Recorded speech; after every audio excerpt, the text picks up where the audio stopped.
ไตพี่น้องท่านผู้ฟังฟังล่าทำให้ม่วน ม่วนเออใกล้เวลาละพี่น้องท่านผู้ฟังตอนนี้ผู้สมัครสสหัวหน้าพรรคต่างๆนี่ก็เริ่มออกแถลงการเริ่มออกพบปะพี่น้องประชาชนละใกล้เวลาจะมีการเลือกตั้งเพราะฉะนั้นสิ่งที่เฮาตั้งหลายจะต้องทำนั่นก็คือพ่อหาคนดีถ้าเฮาหมูจักก็สอบถามผู้ที่เปิ้นหู้จักนะว่าคนไหนดีคนนั้นดีคนนี้ดีคนดีก็คือคนที่เฮาเปิ่งปลาใส่ได้พี่น้องท่านผู้ฟังปัจจัยว่าเลือกเข้าไปละหายแซบไปมาได้กำปะไปมาได้กำปะ เปิ่งอันยังกำเริบสักอย่างเนี่ยและสิ่งสำคัญที่สุดเราจะต้องรักษาสิทธิ์ของเราพี่น้องท่านผู้ฟังเป็นสิทธิ์ของเรา100%บดีขายสิทธิ์ขายเสียงก็คือเปิ้นเอาทางมาเฮ้อเนี่ยถือว่ามาซื้อเสียงถ้าไปหับสตางค์เปิ้นถือว่าเรานั้นขายสิทธิ์ของตัวเก่านะขายสิทธิ์ของตัวเก่าอันนี้ก็นำมาฝากเนอะพี่น้องท่านผู้ฟังเนื่องจากว่ามันใกล้จะมีการเลือกตั้งละนะก็เอามาฝากพี่น้องท่านผู้ฟังให้พิจารณาเลือกหาคนดีเลือกหาคนดีเข้าไปเป็นตัวแทนของเราในยุคปัจจุบันเนี่ยกฎหมายมันเปลี่ยนพี่น้องท่านผู้ฟังกฎหมายมันเปลี่ยนก็คือมันเหมือนแต่ก่อนสมัยแต่ก่อนนี่มีงานเจ็บเป็นปล่อยหลวงปล่อยลำบวชพระเป็กตุนี่นะมีงานศพเนาะมีงานปล่อยมีงานอะไรอย่างกระจ้างเตอะ ก็จะวิ่งไปหาสสไปบอกให้ต้านสสนะบอกให้สสไปเจอต้านสสเนาะแต่ในยุคปัจจุบันเนี่ยพี่น้องท่านผู้ฟังที่กล่าวมาเนี่ยมันบ่มีละพ่อเปิ้นห้ามนะถ้าสสคนไหนไปให้การช่วยเหลือผู้ใดผู้หนึ่งว่าจะเป็นช่วงหลังเลือกตั้งและก่อนเลือกตั้งเนี่ยพี่น้องท่านผู้ฟังก็จะมีปัญหาดีบดีก็โดนใบเหลืองดีบดีก็โดนใบแดงเนี่ยเป็นต้นมีปัญหาทางด้านกฎหมายมันเหมือนก่อนแต่ก่อนนี่มีอย่างกันล้นหาสสเนาะทำประการนึงก็คืองบประมาณมันมีพี่น้องท่านผู้ฟังถ้าไปเป็นอาสาเป็นตัวแทนเจ้าบ้านนะเราเริ่มต้นจากการเป็นผู้นำหมู่บ้านเนี่ยอาสาเข้าไปเป็นตัวแทนของหมู่บ้านเนี่ยพี่น้องท่านผู้ฟังเขาก็ต้องมาพิจารณาว่าเพิ่นมีความพร้อมอย่างใดพ้องนะความพร้อมหลายๆด้านคนเนี่ยที่นำเขาได้กล้าคิดกล้านำแล้วก็เนี่ยโดยคิดและทำนะอันเนี้ยพี่น้องท่านฟังก็ฝากไว้สิ่งทั้งหลายเราเนี่ยเราก็ต้องอู้กันนัก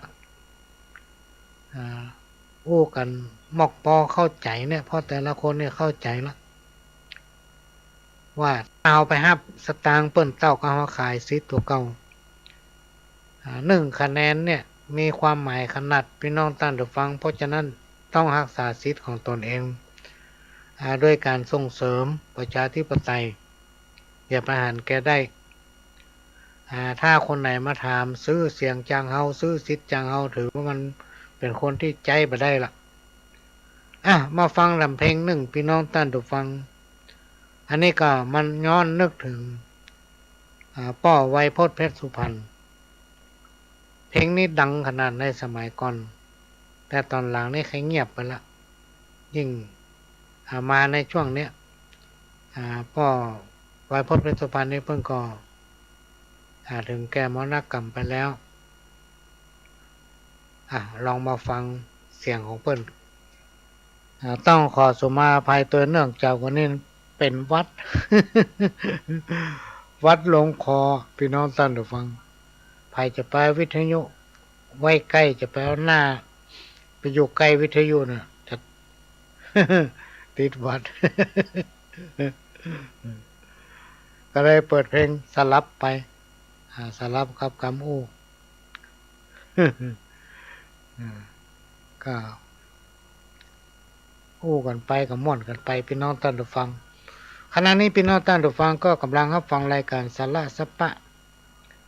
ดำเนินรายการโดยข้าวกระผมผู้หลวงสว่างท่าดินจันทร์ประธานเครือข่ายกองทุนแม่ของแผ่นดินจังหวัดเชียงใหม่และ8จังหวัดภาคเหนือรองประธานศูนย์ประสานงานกองทุนแม่ของแผ่นดินแห่งชาติ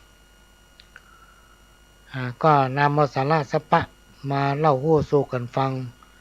ทางสถานีวิทยุกระจายเสียงพระพุทธศาสนาแห่งชาติและสังคมขึ้นเพื่อการศึกษาพระพุทธศาสนาและวัฒนธรรม FM 104.50 เมกะเฮิรตซ์วัดไฟอินซึ่งได้ทำการเผยแพร่ภาพและเสียงไปทั่วโลกพี่น้องท่านผู้ฟังอยู่ที่ไหนก็สามารถรับฟังได้บอกว่าจะเป็นทางเฟซทางไลน์ทางวิทยุหรือวันนี้บอกว่างจะฟังวันใหม่วันหลังก็ได้กดเข้าที่ Google นั้นพี่น้องท่านผู้ฟังค้นหาสถานีวิทยุของวัดฝ่ายหินการดำรงชีวิตอยู่ถึงวันเนี้ยพี่น้องท่านผู้ฟังสิ่งที่เราทุกคนปรารถนาก็คือขอให้พ้นจากความทุกข์ยากนะความทุกข์เนี่ยไม่ว่าจะเป็นทุกข์ทางกายไม่ว่าจะเป็นทุกข์ทางใจเพราะว่าความทุกข์นั้นมันทำให้คนเรางุดงิดฟุ้งซ่านนะความทุกข์มันทำให้คนเรากึดนักกินข้าวบ่ลำนอนก็บ่หลับนะนอนบ่หลับเกิดว่ามาได้กูจะได้อยู่ดีกินดีกับเปิ้นสักเตื้อนะเนี่ยพี่น้องท่านผู้ฟังความทุกข์เนี่ยทำให้คนตายกันนักโดดตึกตายโดดคอนโดตายโดดสะพานตายล่นหรือรถจนตายวิทย์ลงน้ำตายมัดกังคอตกเก่าตายเพราะความทุกข์ทางนั้นครูบาอาจารย์ท่านได้กล่าวไว้ว่าผู้ที่มีสติปัญญาบอกควรคิดถึงสิ่งที่มันผ่านมาล่วงแล้วนะเมื่อเขามีปัญหาอันใดพี่น้องท่านผู้ฟังก็ใช้เวลาศึกษาปัญหานั้นคิดหาสาเหตุนะแล้วก็พอหาทางแก้เขาจะแก้ไขอย่างไรพี่น้องท่านผู้ฟังเพื่อมาให้มันเกิดความทุกข์อกทุกข์ใจให้ใจสติปัญญาคนเฮาเนี่ยถ้าเรามีสมาธิสติเกิดเมื่อสติเกิดก็มีปัญญาละคิดหาแต่สิ่งที่จะมาภายหน้าและก็ปัจจุบันเนี่ยให้ดีที่สุดให้ประคับประคองจิตใจตัวเองให้ดีที่สุดพี่น้องท่านผู้ฟังจะไปคิดสั้นเนอะจะไปคิดสั้นให้ตั้งตนเองอยู่ในสายกลางบ่สุขบ่ทุกข์บ่วุ่นวายบ่กังวลถ้าไผผู้ใดทำได้อย่างเงี้ยพี่น้องท่านผู้ฟังรับรองว่าบ่เครียด ความคิดที่จะฆ่าตัวตายนี่มีละนี่เป็นต้นเขาเกิดมาเนี่ยพ่อแม่อุตสาหะเลี้ยงเอามาตั้งแต่ตัวน้อยๆพี่น้องท่านผู้ฟังนะคนเขาว่าตั้งแต่หัวตีนเจ้าจอนฝ่ายองค์ตีนเนี่ยเจ้ากับจอนประคับประงมเลี้ยงเอามาใหญ่บกองเฮือน้อยแล้วก็กองเฮือใหญ่พอใหญ่มากก็ทรงห้ามทรงเฮียนโอ้บางคนบางต้านใหญ่พ่อแม่คิดว่าจะได้เปิ่งจะได้กินแห้งละ จะได้ฝากชีวิตไว้กับคนคนเนี้ยขี่รถเกิน100ปุ้งใส่เสาไฟฟ้าเสาไฟบรรลบต้นไม้บรรลบตาย นี่ก็มีเพราะฉะนั้นก่อนที่เราจะคิดอย่างลงไปเนี่ยพี่น้องท่านผู้ฟังคิดว่าตั้งแต่เราเกิดมาเนี่ยพ่อเป็นพ่อเป็นแม่นี่ดูแลรักษาเราถนอมเรานั่นเป็นหัวใจของพ่อของแม่เพราะฉะนั้นเมื่อมีปัญหาอันใดเนี่ยจะไปคิดสั้นเนอะลองพอข่าวหลายๆคนคิดสั้นเกินก็มาฟังเพลงอันนี้เป็นเพลงสอนเนอะพี่น้องท่านผู้ฟังคำสอนของแม่ลองฟังพอเนาะ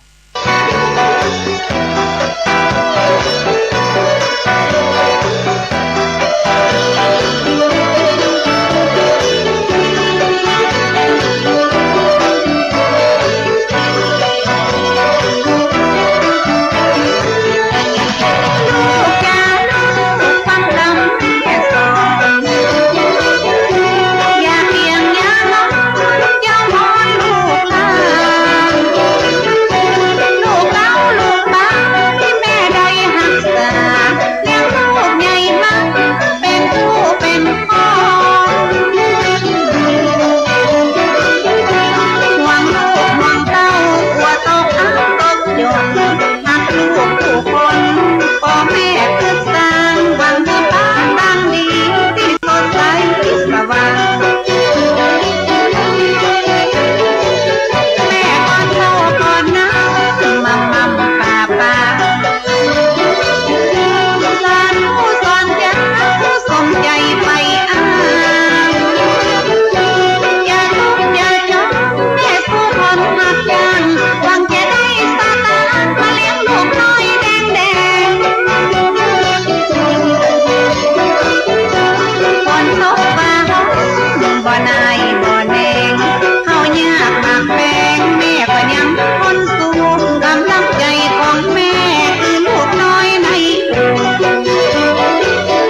ผ่านไปพี่น้องท่านผู้ฟัง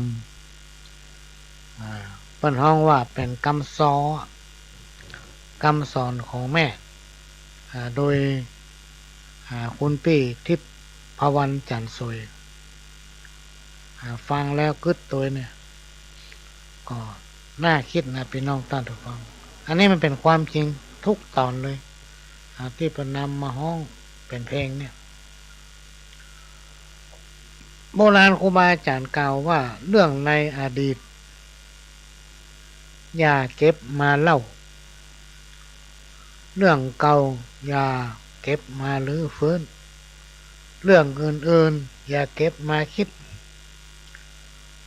คนเฮาทุกคนล้วนแต่มีปัญหาเหมือนกันทุกคนพี่น้องท่านผู้ฟังมันจะแตกต่างกันก็คือปัญหานักปัญหาน้อยครูบาอาจารย์เปิ้นสอนเตือนไว้ว่าให้ทำจิตใจตัวเก่าให้เป็นปกติให้ตั้งสติก็คือว่าตั้งมั่นอยู่ในตัวในตนพี่น้องท่านผู้ฟังพิจารณาไข้ควรให้ดีคำเดียวปัญญามันถึงเกิดสามารถผ่านพ้นวิกฤตและก็แก้ไขปัญหานั้นได้บดีตีโพยตีพายนะบดีตีโพยตีพายมันจะทำเมื่อเราบ่สบายจะทำเราบ่สบายกินบ่ได้นอนบ่หลับบ่ปะความจริงรังอย่างยืนสักเตื้อ พอเมาเกิดนักอันนี้ก็เอามาฝากมาเล่ามาโอ้สู้กันฟังเนอะพี่น้องท่านผู้ฟัง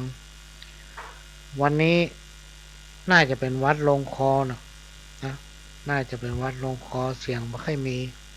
ถ้าอู้นักเนี่ยไม่ค่อยไหวก็เลยเอาเพลงมาสลับพี่น้องท่านผู้ฟังม่วนพ่องมาม่วนพ่องก็อดฟังก็เถอะ เพราะเขาจะอยู่ด้วยกันถึง2 ชั่วโมงวันอาทิตย์ทุกวันอาทิตย์เนี่ยพบปะในรายการเนี่ยตั้งแต่บ่ายโมงไปถึงบ่าย3ช่วงเด่นก็5 โมงถึง6 โมงแมลงทำ1 ชั่วโมงบางอาทิตย์ก็ไม่ได้มาพบปะพี่น้องท่านผู้ฟังเนื่องจากว่ามีชีวิตที่ต้องสัมพันธ์กับการทำงานต้องแยกการนะพี่น้องท่านผู้ฟังวันนี้ก็บาล่ำได้ไปไหนแหละอยู่แต่ในห้องเนี่ยทำงานทำแบบพิมพ์หนังสือก็ตัดนั่นแปลงนี่ทำนั่นทำนี่พี่น้องท่านผู้ฟังและทุกวันดีเนี่ยถ้าเอาบอกก่อนไว้ก่อนหรือว่าไปจองไว้เนี่ยบ่ค่อยว่างเนอะพี่น้องท่านผู้ฟังบ่มีว่างโดยเฉพาะในเดือนมีนาที่ถึงเนี่ยมีงานถึงวันดีนะมีงานทุกวันดีเลยอันนี้ก็ต้องมาแจ้งกันก่อนบางผู้บางท่านบ่เข้าใจมาบ่ปะโวยวายมาเตือนแล้วก็บ่ปะมาเตือนนี่ก็บ่ปะมาห้ามเตือนก็บ่ปะเปิ้นถ้าจะล่ำจะรวยนั่นเนาะลูกเดือดร้อนเวลามาขอไปหั่นไปนี่ถ้าเฮาบ่ว่างก็เดือดร้อน เดือดร้อนมาบ่ได้ก็ขอบ่ได้ก็บ่ว่างบางต้านบางที่บางแห่งนี่เพิ่นจองไว้ไป 2-3 เดือนพุ่นพี่น้องท่านผู้ฟังอย่างช่วงนี้มีจองมามีนานี่เกือบเต็มเมษาก็มีมาหลายงานละน่าถ้าจำบ่ผิดก็ประมาณ 4-5 งานแต่เป็นงานพิธีเกี่ยวกับแต่งซุ้มเจตาพ่องเสาเอกเสาโทพ่องงานแต่งพ่องส่วนมากพ่อหลวงจะทำกันนี้พี่น้องท่านผู้ฟังก็เลยมีความสัมพันธ์กับภารกิจทั้งหลายเราเนี่ยซ้ำเตือก็ไม่ได้มาพบปะพี่น้องท่านผู้ฟังสักคำบางทีเขาไม่ได้ติดตามตั้งสถานีเขาไม่ได้ติดต่อไม่ได้ติดตามไม่ได้เปิดวิทยุนะตั้งท่าจะมาเข้ารายการพบปะพี่น้องท่านผู้ฟังเมื่อใดท่านผู้อำนวยการก็เข้ามาในเครื่องพ่อหลวงสักเตือ จนพอเลยเวลาก็จะได้ลองเปิดวิทยุพอเปิ้นติดการถ่ายทอด ก็เลยไม่ได้พบปะพี่น้องท่านผู้ฟังสักค มาฟังข้าวอีกสักบทก็ได้ว่าจะไปฟังเพลงสักเพลง2เพลงเนาะพี่น้องท่านผู้ฟังก็ขั้นกันไปนั่นน่ะขั้นกันไปเพราะว่าถ้าโอ้เหมือนอย่างกูเตือนนี่น่าจำบทเพราะว่าเจ็บคอมาฟังข้าวมโนในหัวใจวู่ลุกป่อจังยอมตุกเพื่อลูกบุตรีเมื่อเจ้าลูกรักได้อยู่สุขีเงินทองบ่มีป่อจังหามาฮื้อขออย่างเดียวลูกจะไปดื้อลูกจะไปตืออย่าเป็นนักเลงเก่งร้ายพ่อแม่สอนหยังเฮ้อจำเอาไว้ชีวิตจะได้ตีขากลัวอนาคตลูกมีปัญหาผงขาวกัญชาสุราน้ำเหล้าอย่าไปสนใจมันเนอลูกเต้าชีวิตของเฮากล้านักอย่าไปมั่วสุมเสพทุนจู้ลักมันจะฮ้อนไม่ทีรุนเมื่อมีเงินนักมีแต่เปื้อนฝูงตุกไล่ปลายลูนไผบ่พอหน้าตำนี้ติเตียนเข้าดินฝุ่นหญ้าเหยียบยามนินทาว่าซ้ำตึงบ่มีไผจักมาช่วยกำเข้าหนีหน้าไปเลยฟังกำป่อเตอะคนดีป่อเอ๋ยกันไข่สะเบยฟังเนื้อลูกเต้าทรัพย์อยู่ในดินศีลอยู่ในหญ้าป่าอยู่ในนาและแม่น้ำถ้าเฮาขยันบักเกียจค้านตึงบัดสายกันเนินนายจิตใจมานะดิ้นรนขนขวายอดสาทำไปเตื่อเล็กเตื่อน้อยความไร้เดียงสาปัญญาก็น้อยประสบการณ์มีบันนักยุคตุกโขโลกาภิวัตน์หลอกแมงเม่าเข้ากองไฟสิ่งยั่วยุมีมากเหลือหลายอย่าหลงงมงายเนินนายลูกเต้าอันนี้เป็นป่อสอนลูกป่อสอนลูก ว่าให้ขยันหมั่นเพียรเวลามีเงินมีทองพูดอะไรใครก็เชื่ออันนี้เป็นกรรมอธิจำของกรรมอู้ของไผ่หัวมาหากขาดเนื้อขาดอำนาจวาสนาจักติดขัดคับข้องใจไร้ราคาปากอู้จ๋าเขาก็เห็นเป็นปากปู เนี่ยพี่น้องท่านผู้ฟังคนเฮาเวลามีกินมีใจมีรถเบนซ์เนี่ยสตางค์เต็มกระเป๋าเข้าไม่เต็มร้องเต็มยุ่งโอ้คนไปสู่มหาอู้อย่างไปกรรมมันมีน้ำหนัก มีน้ำหนักอันนี้เป็นคนตะก้อนอะเปิ้นอู้ไว้มีทำกรรมหนึ่งพี่น้องท่านผู้ฟังที่เป็นคติสอนใจได้ดีเปิ้นว่าถึงตาบอดไม่แย่พอแก้ไขเปลี่ยนตาใหม่เรืองรองก็มองเห็นแต่คนใจบอดมืดมากช่างยากเย็นที่จะเข็นเปลี่ยนให้เป็นใจงามนี่แม่นพี่น้องท่านผู้ฟังคนที่ตามัวตาฟังมันจะไปหาหมอได้หรอกนะคนเอายาล้างตาเหี้ยถ้าว่าไฟตามันอ่อนไปเลนตามันบัดดีนึงได้เปิ้นพิจารณาอาจจะใส่เลนตาใหม่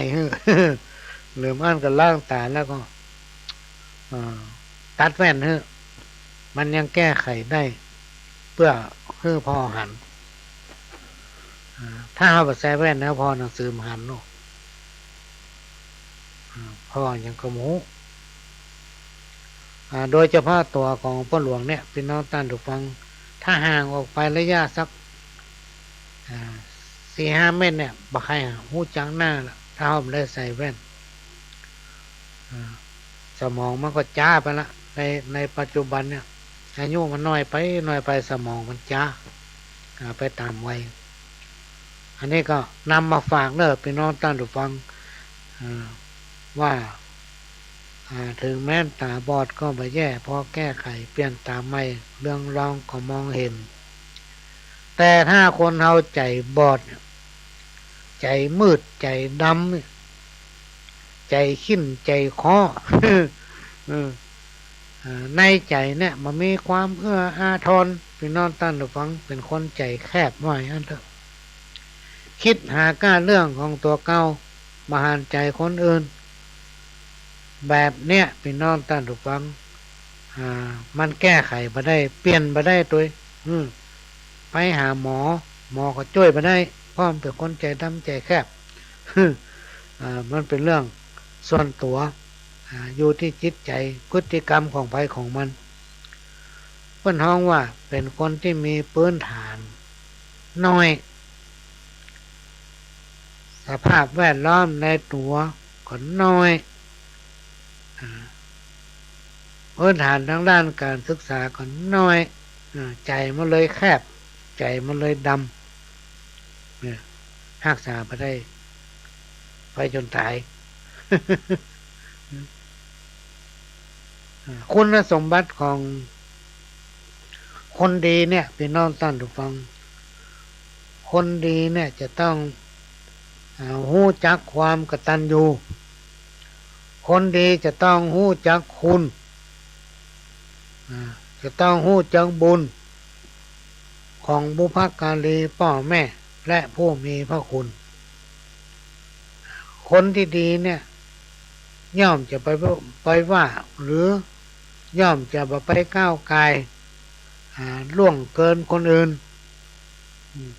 คนดีนี่ย่อมเป็นตัวอย่างให้กับลูกกับเต้ากับพี่กับน้องกับลูกกับหลานกับสังคมชุมชน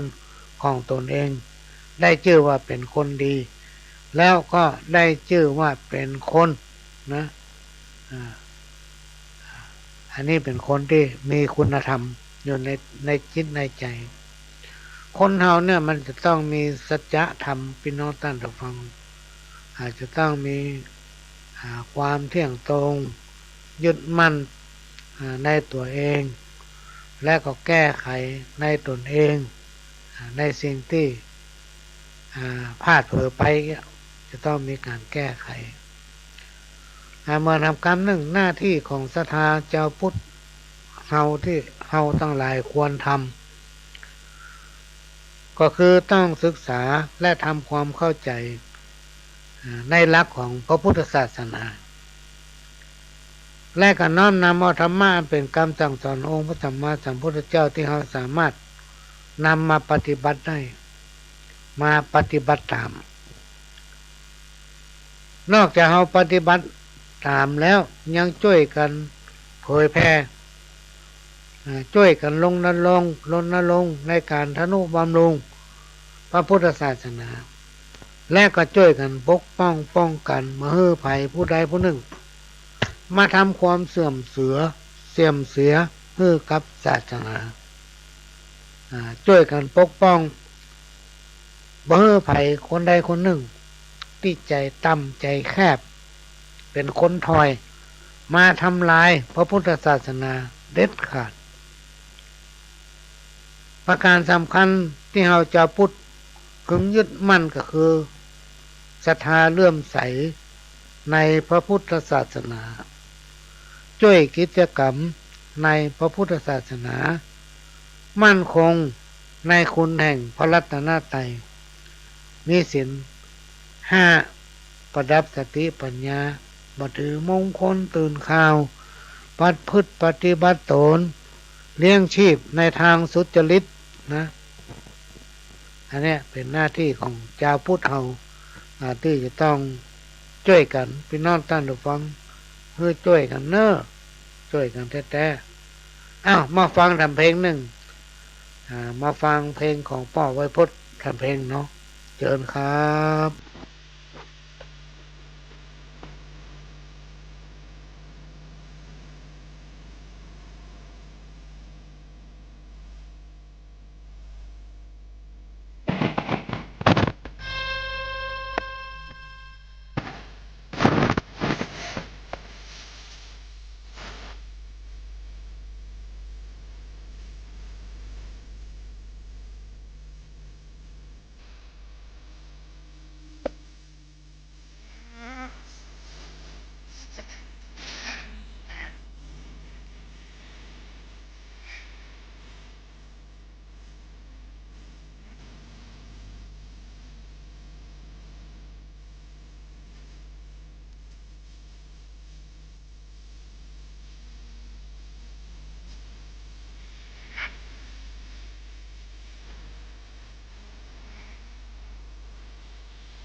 แม่เคยต้มน้ำให้อาบแม่เคยฉาบน้ำร้อนกล่อมลูกน้อยให้นอนแม่สารวรว้าวุ่นเห็นลูกหลับได้ยับพเยือนลงจากเรือนไปซักผ้าพอลูกผวาแม่วิ่งกลับมาให้ลูกรับไออุ่นลูกกี่คนแม่เลี้ยงได้จนโตใหญ่เติบกล้าพระคุณของแม่ล้นฟ้าที่อุตสาห์เกื้อหนุนครบกำหนดของลูกผู้ชายควรบวชให้พ่อแม่ตัดอะไรไม่เลี้ยวแลอยากคิดพันแปรวายวุ่นขอเอาผ้าเหลืองเปลืองนี้ของท่านผู้มีพระคุณ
แม่เคยต้มน้ำให้อาบ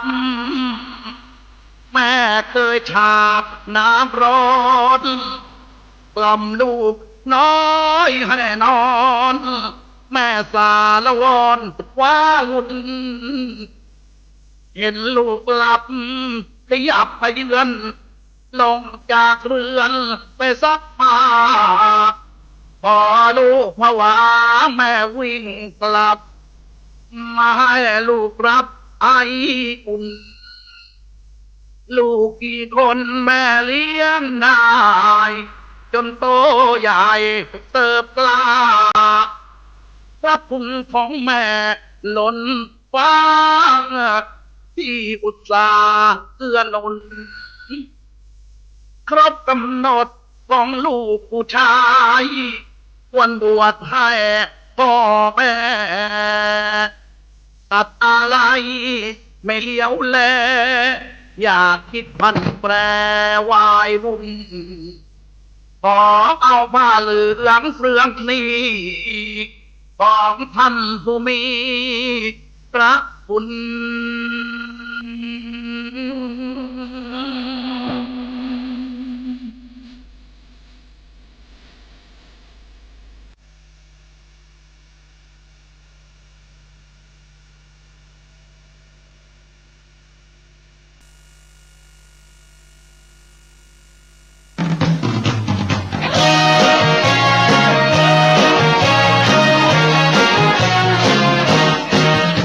บัดเชื่อบัดดีลบหลู่ม มาหูบดีดูแฟนจะไปบนบานสันกลาฝานจงฝานเจ้าที่สักดิ์ห่วงแหนอยากให้แนมถูกลำใหญ่หรือมีคนเจ้าต่างเจ้าที่ก็ต้องดินยังแฟน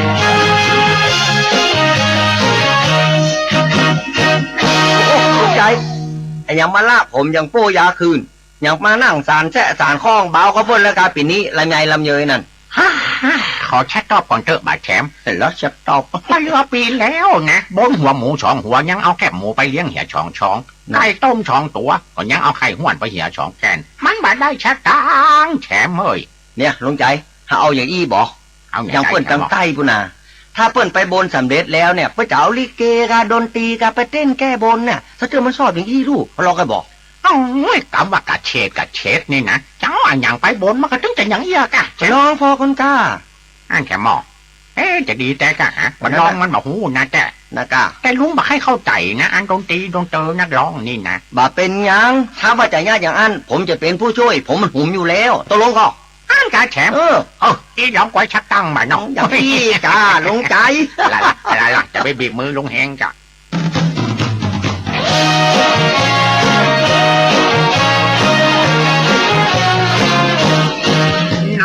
ชาติแต่งาบ้านนาดีโบนเจ้าที่ฟังจะได้เงินแค่นั่งนึกน้ำรึมทำกลับไว้ขอผลลำใหญ่และโดยใหญ่หายแปงจะแก้บนตรงนี้แต่ชื่อชาวเพชรเลนเดอร์ได้ให้เราวิ่งแดงขอให้ฟังแล้วค่อยๆมาเอาไว้จะมาบนเจ้าตีเพิ่นชื่ออันยังบ่ฮู้บ่แกโอ้กะเจ้าตีทั่วไปในชื่อหมดอ่ะฮู้ได้อย่างใดแฉมนะลองว่าลองบุญเนาะถามเพิ่นก่อยเนาะนะฮะเจ๊ให้รู้ว่าเจ๊เชื่อเอาการเลยใจเจ้าตีเจ้าดินเนาะชิงชักชิดทั้งหลายวันนี้ลุงใจจะมาบักบนหนไว้ยังไม่เนาะเอาอย่างแล้วแล้วนะเอาไว้ปีนี้เฮลิ้นจีลำไยน้อยดกขายแป้งแมงบักกินบัดแตกใบล่วงน้อยใหญ่เกล็ดหมดก็แล้วกันว่าอันเจอฉันลบเลยก็คือขอให้มันได้ชัก3 แสนเป้าหมายเดิมนะไอ้เจอแล้วลุงใจจะมาแก้บนด้วยการเอาดนตรีมาเล่นเอานักเต้นมาลำเอาชาวงามมาเป็นแดนเซอร์หุ่นชาเลนเดอร์เทปบ้าเนี่ยอันนี้ตัวอย่างเนอะอีกหน่อยมานี่โอ้ยมานี่สวัสดีเจ้าตี้เพื่อนเหียลูกสวัสดีเจ้าเชียงวานหรือเปล่าเจ้าตี้แต่ลงใจบอกเพื่อนได้กะจะนุ่งสั้นๆนี่กะโอ้แน่นอนกะ1 วัน 1 คืนเต็มจะไปลืมนะจ๊ะคุณเจ้าตี้ที่เขาลบ3 แสนตามเป้าหมายแล้วเจอกันใหม่วันแก้บนปักแชมปิกปักน้อยปิก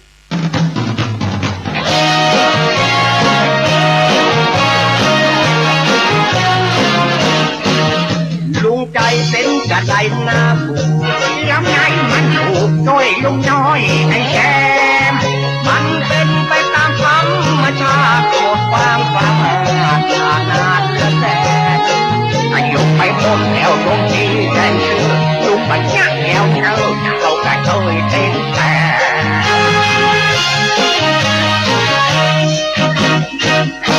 โอ้ลุงใจอันนั้นไผ่ล่ำเหลือนะแต่งตัวหยาบพอเหมือนเปิ้นปล่อยผีไปเฮวโอ้ยก็แดนเชอร์มาเต้นแก้บนนางดาวแฉมก็ไหนลุงใจว่าจะเอาแดนเซอร์เชฟชาเลนเดอร์หุ่นบ้าไม่ใช่ป่ะมาถึงเป้าบนไว้3 แสนน่ะได้ตัวอะไรอ่ะ2,600โอ้โหเอาแดนเชอร์งามหุ่นดีคน800ก่อนอันนี้คน100ชาวแฉมนี่เต้นกี่ชั่วโมงเนี่ยเอาใกล้ว่าน่ะก็มาฝนฟ้ามาเต้นตัวกันลูกอันนั้นลุงก็จะเมือก่อนเนอะมึงขนคัวด้วยเขานี่เนอะแชมป์เนอะโอ้ยังเล่าอยู่เนี่ยกายบนไหนยังก็ได้เปิ่งหยาดไปยังดาวอย่ารวดเต้นเลยขอได้หลงใจเนอะเอาบ่เอาพร้อมหรือยังเต้นเลยบ่เจ้าเต้นก่อนก็ได้มาย่างตีนกูเนี่ยเอาโช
จะตายเมื่อใดอยู่ไปเหมือนไม้ไกลฟังพ่อจะช่องชูของลูกดูเอาเป็นตัวอย่างปอดตายไปฟังลูกอย่ารุงรังที่เลี้ยวเมายา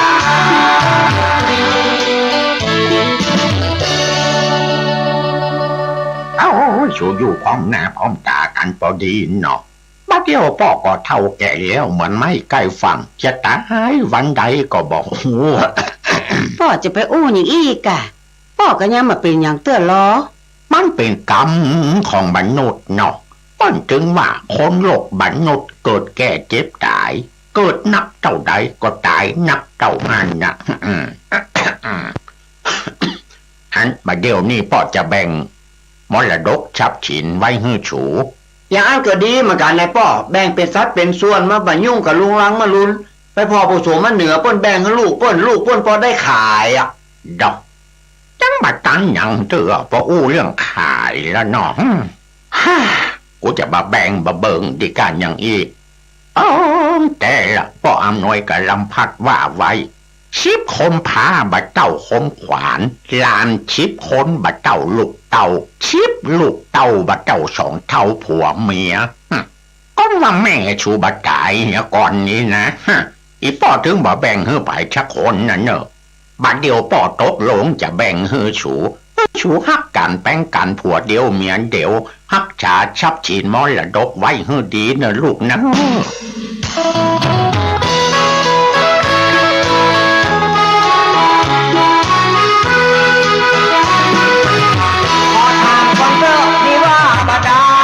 สมมุติว่าข้าตายไปจะไปเอาไผ่แถมพอเป็นห่วงรักนาที่ดินที่นาทรัพย์สินของก็ข้าจะกอดถามคำรอถ้าตายแล้วนอชูจะเอาไผ่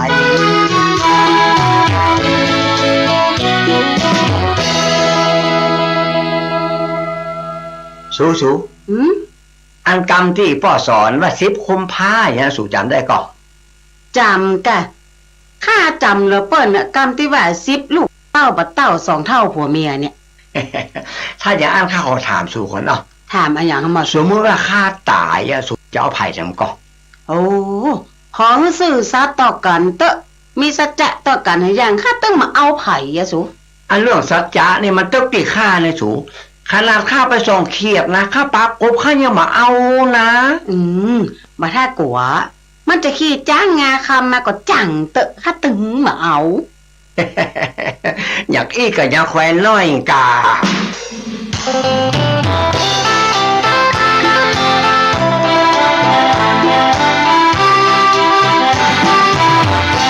มาเยอะเตอะเขาว่าตัวตายจะมี100,000 ปันใจบ่ไปเอาไผ่แน่ๆบ่เปลี่ยนแปลพันจะขอขึ้นศาลเป็นแม่ไม้แก่แค่ตัวคบลิ้นดินแปรได้ยินเสียงแน่ข้าขอตายตัว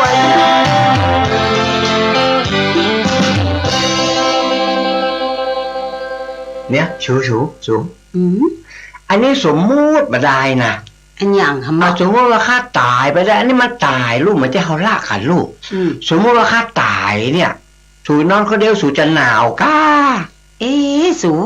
ขอจะไปมาอู้เรื่องเป็นเรื่องตายตัวอันโยกมกอ่ะแล้วก็สมมติว่าข้าแก่ไปตัวข้ากลัวมันแน่นะสูอย่างเพื่อนข้าเนี่ยมันตายเนาะเมียมันให้จะไปส่งผัวไปเหี่ยวก็กลัวเป็นลมเขาก็ไปส่งผัวมันไปเหี่ยวเผาชกเชลลอยปิกมาเป็นว่าเมียมันก็หนีไปตัวไอที่มาส่งน้ำแข็งนั่นแล้วมันประจันเล่นกันเมื่อใดก็อันนั้นมันเขาอ่ะมันเป็นคนอื่นมันมาใจข้าลูกข้าถึงบอกให้เจือนะจูข้าขอถามแบงตัวเดียวตีอันอย่างฮะหมอก็สมมติว่าข้าตายนะสูจะเอาไผ่มันก็ถามตัวเดียวตีถ้าอย่างอ่านล้ำเหลือก็นอกจากปูแดงโก่งบ้านบนพวกกับหูไหนเนี่ยนะหาว่าแล้วไอ้แดงโกงแถมช้ำมือจะกินยาตายถ้าจะฆ่าตัวตายก็ฆ่าลองใจสู่บัดได้สู่จะไปเนี่ยอันนะฆ่าตึงมาเจ้า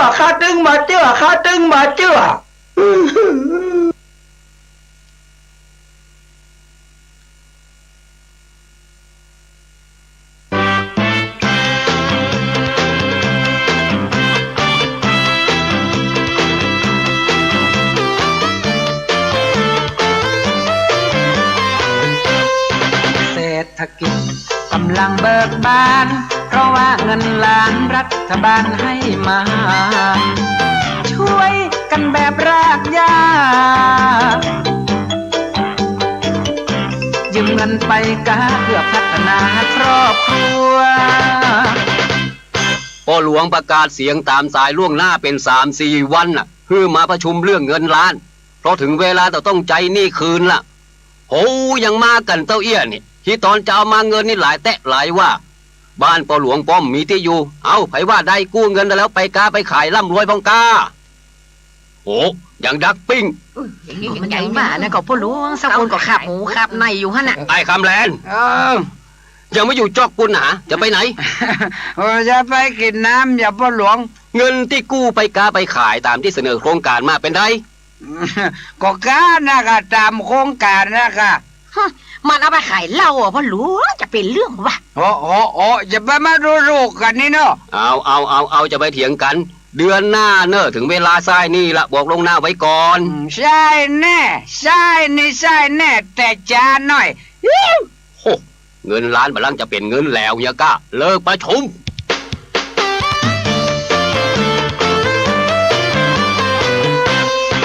ซื้อของก็ต้องจ่ายเงินยืมเงินเปิ้นก็ต้องใจคืนโครงการเงินล้านยืมหมื่นถึงเวลาใจคืนจะไปฝืนบ้านได้เอาถึงเวลาใจนี่กันละเนอไผที่ยังไม่ได้ใจตัวนี้ใช่แล้วยังขาด4-5 ลายแล้วเจ้าพ่อหลวงโอ้ขาดไผนี่ฮะเนี่ยก็ไม่ได้คำแลนนี่คนแล้วเนี่ยไม่ได้ทรายเนี่ยโหคนเป็น4 เป็น 5มันบอกยื้อค่าคนเดียวอ่ะโอ้ไอ้คำอย่ามาจ่ายฮะมันจะเอาปัญญาที่ไหนมาจ่ายพ่อหลวงกู้เงินไปขายเหล้าแต่กายคำโอ้เข้าแป้ลูกไผ่มาเป้สู่หันอันมาใช่บะมีมันนี้ใบใจหันเป็นกรรมการเอ็นเฮาหูบัดเลือกกรรมการบางคนก็ใบใจชูเขาดึงเอากันไว้ปกป้องกันเฮาหูกะไอ้คำไปว่าอย่างอ่านคนอื่นเป็นเสียหายโลพ่อหลวงก็แหมคนนะพ่อหลวงบ่ได้กู้เนอะบ่กู้แต่คนอื่นเขากู้เพื่อห้าหูกะปอกันเดียวจะหันให้ไผที่ยังบาซ้ายนี่นะพ่อหลวงจะประกาศเสียงตามสายเนอะประกาศไปเลยบาซ้ายเหียยัง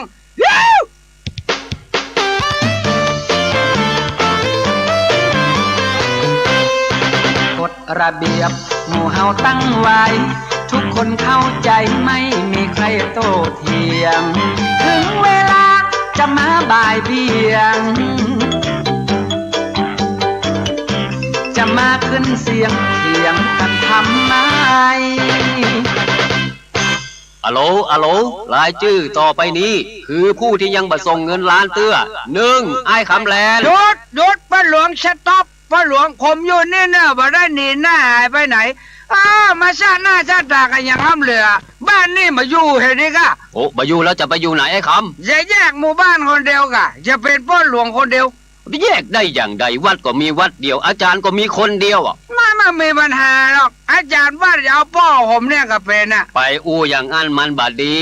บ่ว่าดีบ่ดีบ่ว่าพ่อหลวงมีปัญหาก็อย่ามาอู้อย่างนี้คำแลนโอ้อันพ่อหลวงมีปัญหาเฮาเดียวกันบ่ได้เลยเอาหมู่เฮาเดียวหมู่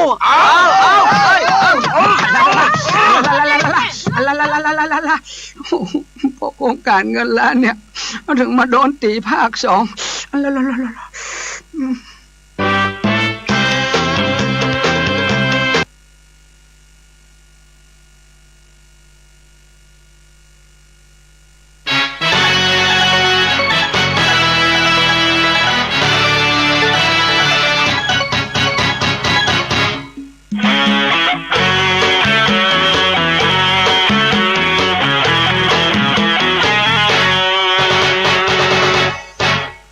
เจ้าพ่อไม่เคยถือปืนนั่งยืนไม่คนกราบไหว้เจ้าพ่ออยู่หอทรงไทยใครเขาก็นับถือเจ้าพ่อชื่อเสียงเลื่องลือท่านคือเจ้าพ่อดำ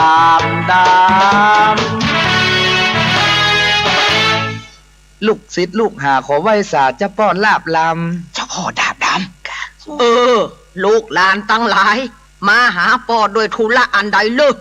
ก็มีคนบรรล่ำลือกันว่าเจ้าพ่อดาบดำเนี่ยศักดิ์สิทธิ์บารมีสูง ขนาดห่อของเจ้าพ่อยังมีหังเพิ่งมาแปลงอยู่หังบะเละบะเล่นโหน้ำหวานถ้าจะหวานเนาะเจ้าพ่อ โอ้ปากเดี๋ยวนี้โอ้อย่างอี้ถือว่าดูหมินลบหลู่เจ้าพ่อเพิงหังนี่มันบ่ใจเพิงธรรมดา มันเป็นทหารเจ้าพ่อมันสวกไผเข้าใกล้บ่ได้นอกจากเจ้าพ่อคนเดียว อันก็ขอสุมาแต่เจ้าพ่อ จำไว้มันเป็นทหารเจ้าพ่อ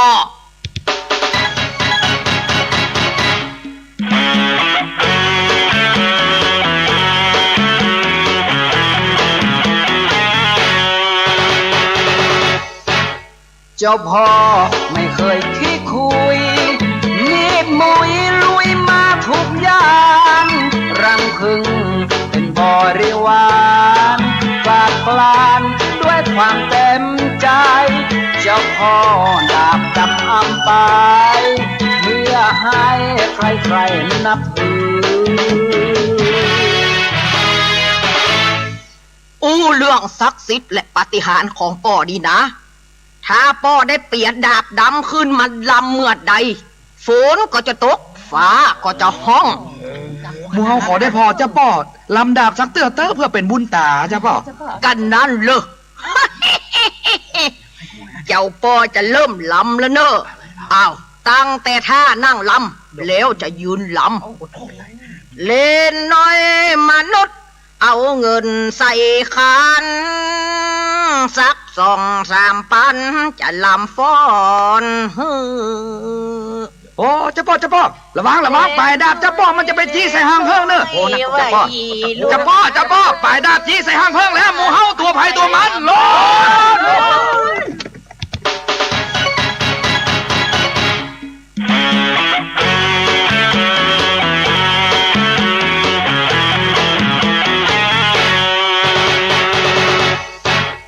เจ้าพ่อ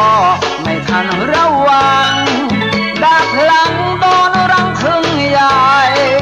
ต้องวิ่งกันแทบขาดใจตัวใครก็ต้องตัวมัน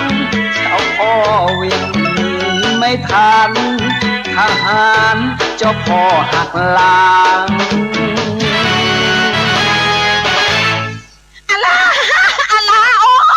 โอ้ยลูกหลานไปไหนกันหมดโอ้ยพ่ออย่าพาสักอย่าง เจ้าพ่อยังมาเสียงเตียนไปอ่ะมันเจ้าพ่อยังเกือยังมาตามทุบคุบยุ่มเจ้าพ่อเนี่ยพ่อออกไปตะกี้ละลูกหลานให้เอากับไฟมาพองผมมีเจ้าพ่อจะเอาไปยังเอาไปเผาพองเผาต้องห้างมันทั้งหมดจะเผาได้ยังไงเจ้าพ่อก่อนไหนเจ้าพ่อบอกว่ามันเป็นทหารเจ้าพ่อประเทศกะมันเป็นทหารกับบดเผาเลยเผาทหารกับบดเผา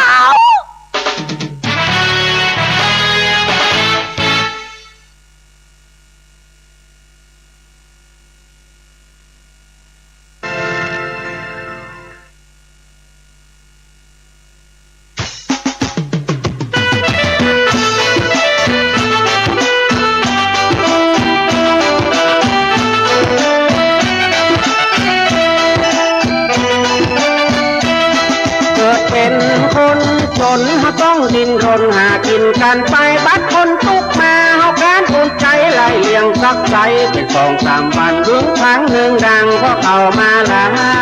ยเข้าลุ้นหินตายพอล่าพอฝ่ายพอกันเข้าไงบ่ได้สักคำเทียการเทียงานเป็น2-3 วันโอ้ครับเดี๋ยวฝั่งล่างฝั่งเหลือจะไปไหนฮะก็จะไปบ้านพ่อหลวงนะกะกับบัดคนตุกคนตึกน่ะแล้วสู่เอาเป็นได้พ่องผ่านสบายไม่มีปัญหาพ่อหลวงอยู่บ้านก็มีเนี้ยยี่อย่างจันก่อนบัตรคนตุกคนตึกเหลือมันเป็นรายล่ำเหลือพ่อหลวงเปิ้นว่าบัตรผู้มีรายได้น้อยไอ้จันคนตุกกับผู้มีรายได้น้อยกันเดียวกันนะฮะเด้ออย่าฮ้องอย่าย่าพ่อหลวงอันก็ตามใจเบิ่งเด้อจันหมู่พี่หมู่น้องพ่อหลวงอ่ะให้นาป่าตั้งป่าเลอะป่าเต๋อบัญชีเงินฝากมีเป็น2-3 ใบอ่ะและยังผ่านพ่อหลวงโอ้พ่อหลวงก็บ่ฮู้กับเขานะจันเฮาฮับเจ้าวันค่ำเฮาก็การอุ่นใจนอ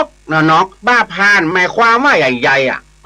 อันนี้ปหลวงก็บ่ฮู้เหมือนกันเนอะถามอันยังก็มาฮู้ซักยังก็มึงก็ไปอุทธรณ์เอากะจันโอ้ป้าหลวงจะให้เอาไปอุทธรณ์เขาบัดใจนักโทษลูกเฮ้ยก็มาเป็นป้าหลวงฮะไอ้จันมาจับมึงให้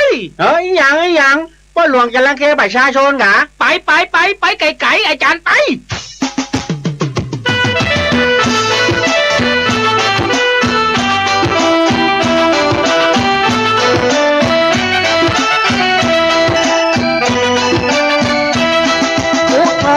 ผ่านแล้วที่ขันที่แก้วสมใจเหมือนกันเฮาหันเข้าไปหูกันจังวันไปหูเหมือนกันนะเขาได้เท่าใดเขาหูเป็นใด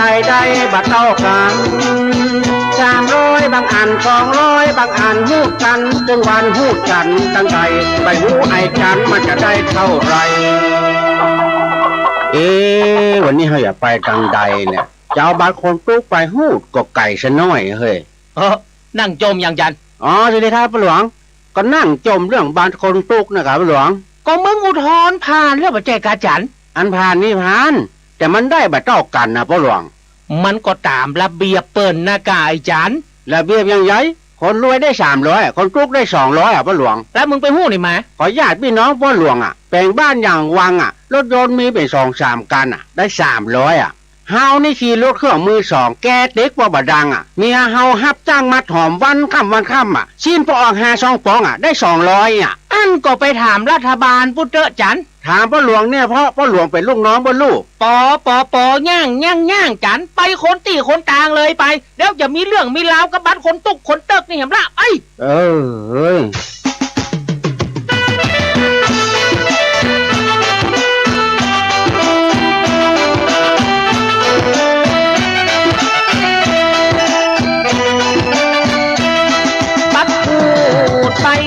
จะได้กี่ร้อยก็คือความหวังวันนี้ป้าหลวงขออุตกรรมบัตรไทยบัตรมันใจใดคนเดียวทางรัฐบาลเพิ่งห้ามไข่เขี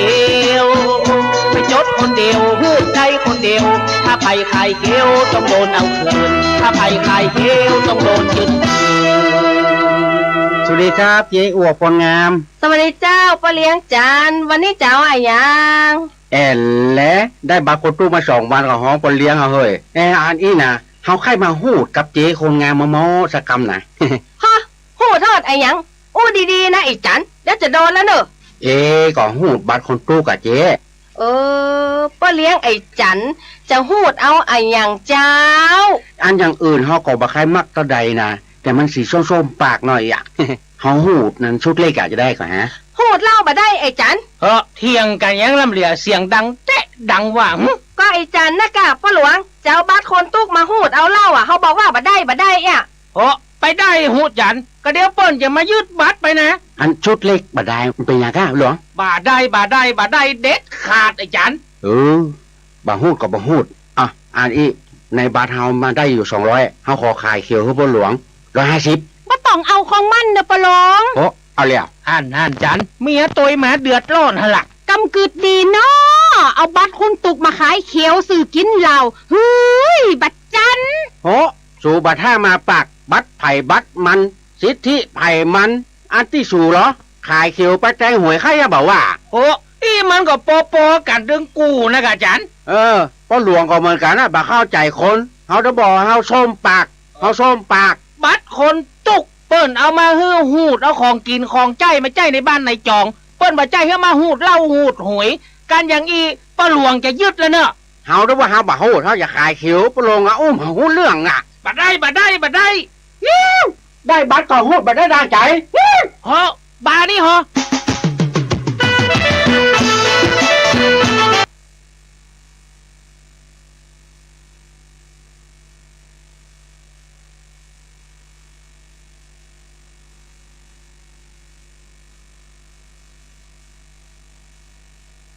กะตื่นปักกะตื่นปักกะตื่นปักกะตื่นปักกะตื่นปักกะตื่น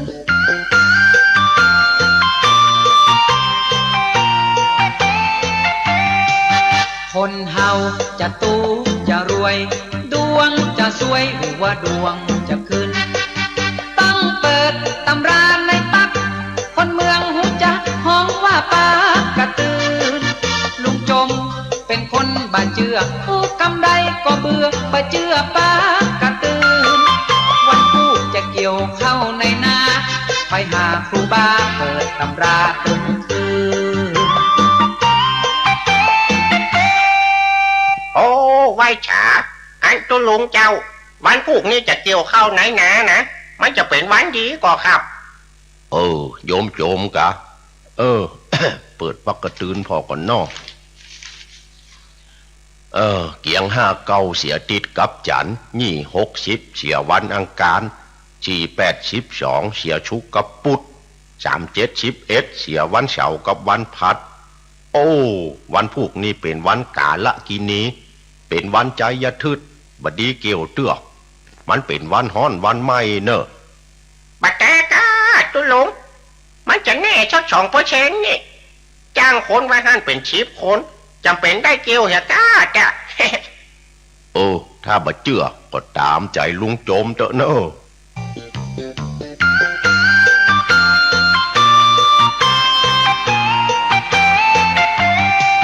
ครูบาเปิดตำราด้านในเป็นวันฮ้อนวันไหม้เป็นวันใจอย่าทึด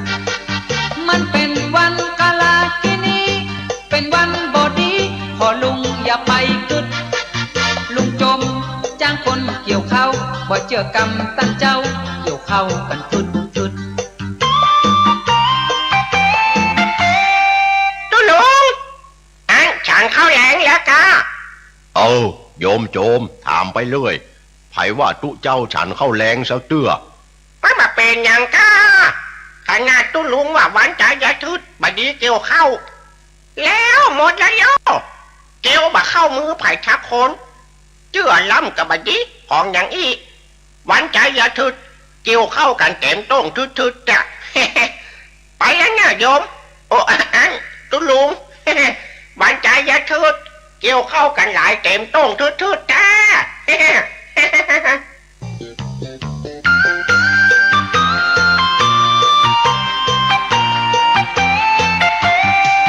เกี่ยวเข้ามัดเข้าตีเข้า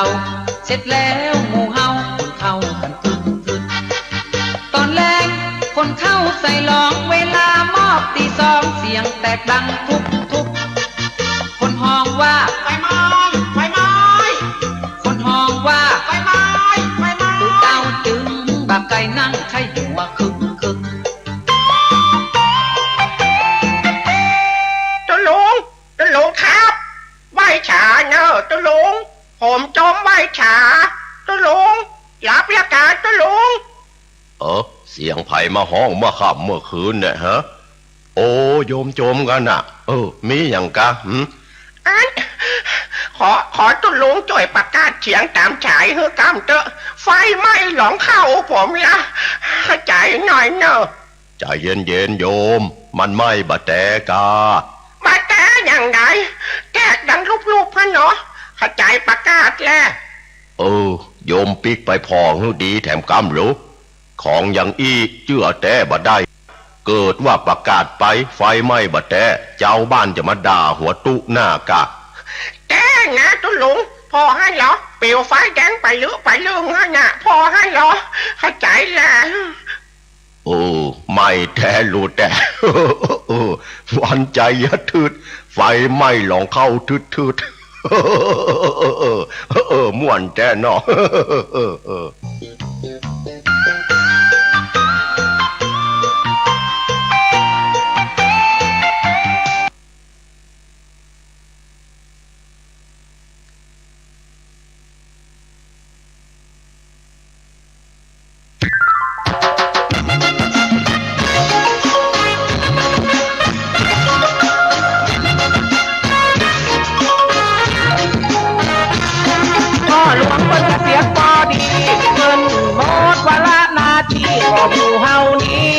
ช่วยกันก็ขาดผู้นำประสานการงานช่วยกั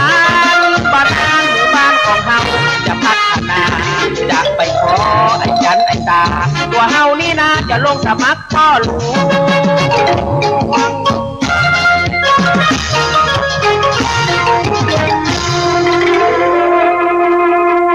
จันอย่างมาเดี๋ยวนี้พ่อหลวงบ้านเฮาจะหมดวาระนะ ยังไงอ่ะ ก็เขาจะลงอ่ะสมัยหน้านี่เขาจะลง ดีกะเฮาช่วย แล้วก็เขาจะคอตัวเนี่ยมาเปลี่ยนผู้ช่วยเขาอ่ะมาช่วยกัน เอา ช่วยบ้านช่วยจองจัน เฮาบ่ให้สู้นะการมงกับเมื่อเฮาบ่หุม โหก็เขาจะอาศัยพี่น้องหลายเนี่ยมาช่วยกันอ่ะเอาเจ้าหน้าเจือเขาเถอะ เอาอีบอกเฮา ยังไง ขอปิ๊กบ้านไปถามเมียเฮาก่อนแล้วเฮาอย่าไลน์มาบอกเมียเฮามันสู้มันจะเหมือนเปิ้น โอ้บัดถ้าไปถามละมันจะจ้าจันเอาเจ้าหน้าเจือเขาเถอะเอาเถอะเขาขอเราอย่าไปขอไอ้ตาแหมคน ใช่ตาเอาเฮาก็เอา อันก็ตามเนี่ยตามนี่นะเดี๋ยวเขาอย่าไปหายตา โอเค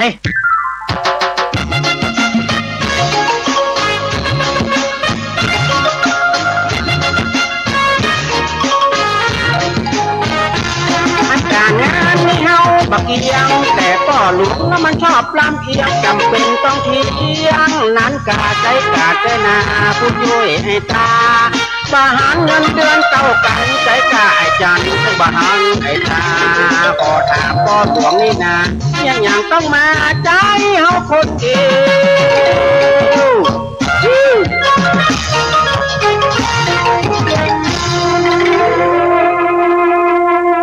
สวัสดีครับท่านรอง มาท่านรองท่านเรืองนี่เขาไม่ตายอ่ะผู้ช่วยไป2 คนแล้วจบไปไหนมาเมาไปค้าไปขายเฮาเนี่ยการคนเดียวอ่ะอีทิมตายอ่ะการยังกันมาแล้วอ่ะผู้หลวงด่าตึงมันอ่ะ ผู้ช่วย2 คนนี่เถียงอย่างกันนะฮะ ก็แน่กะผู้ช่วยไม่2 คนอ่ะใจเฮาคนเดียวอ่ะผู้หลวงอ่ะเฮาเนี่ยการคนเดียวเนี่ยการมาแล้วผู้หลวงด่าเฮาอ่ะ ก็ตัวเป็นผู้ช่วยนี่ป้าหลวงก็ด่ากะ ไม่ด่าให้หยังเมื่อก่อนไม่ขอเฮาก่อนจะลงใหม่ๆอ่ะ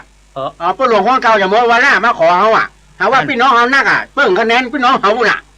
แล้วไม่ด่าให้หยังพี่น้องทั้งหลายเฮ้ยหัวอกผู้ช่วยอ่ะเข้าใจก่อนเนี่ยการมาแล้วผู้หลวงก็ด่าปิกไปบ้านเมียด่าแถมถึงวันนี้กี่ข้าว2 คาบคือชินจะทุกเจ้านี่ ผู้ช่วยตา เขาโพสต์ผู้ช่วยจันนะบอกฮะ โคมันจะดีเปล่าผู้ช่วยตา มันไม่ไหวลำบากนะ ยังกะ จมนะ ฮะเขาได้ยินว่าโพสต์ไปอย่างจะเอาออกกะเอาผู้ช่วยกะเนี่ยจะเอาออกเลยไอ้ไปโคตรเซนเฮายืมเงินไป100,000ไปฮะน่ะใช่กับคนเดียวเฮามีเงินใช่เอาไปแล้ว ผู้ช่วยตามันปลดมาได้นะเดียวเนี่ยก็ค่ำกันเนี่ยตึงเฮาตึงเนี่ยค่ำกันช่วยกันค่ำเงินเป็นแสนๆนะจะได้ใช่นะ อันเอาอดเอาอย่าบอกพ่อหลวงก่อนนี้มันหมดวันละเนี่ยบอก แฮมปีปลายมันได้อดเอาเนาะผู้ช่วยตาเนาะ ครับจะมันอดเอา แล้วก็มีกับมันมายาการพงนะเนอะยาการเนี่ยพ่อง ครับผม อันก็เอาตามนี้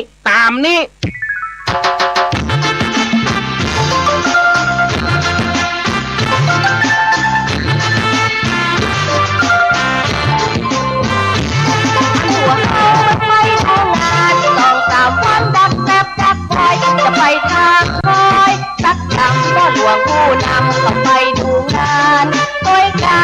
รขอบ้านเป็น2-3 วันมาหันเขามาการบ้านเต็มหน้าเต็มตาหลายวันนี่นะที่เขาแม่ดี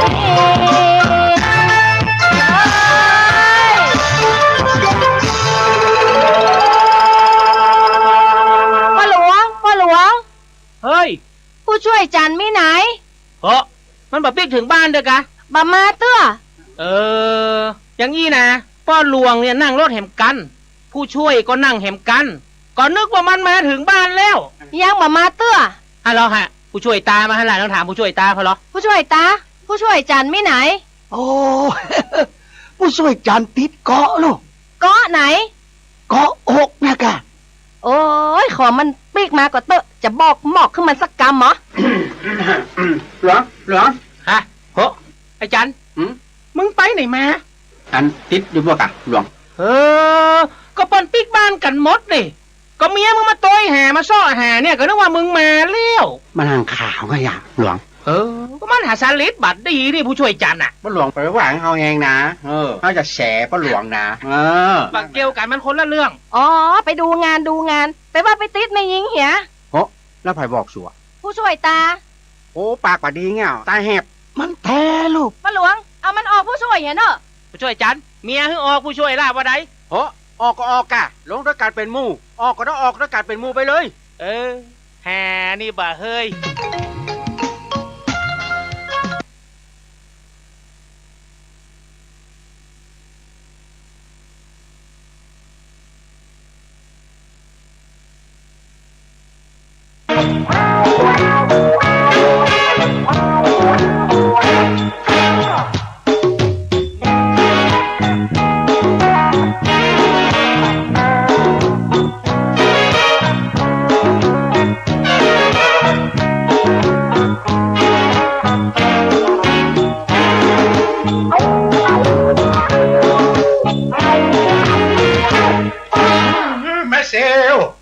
เซลอยู่กอ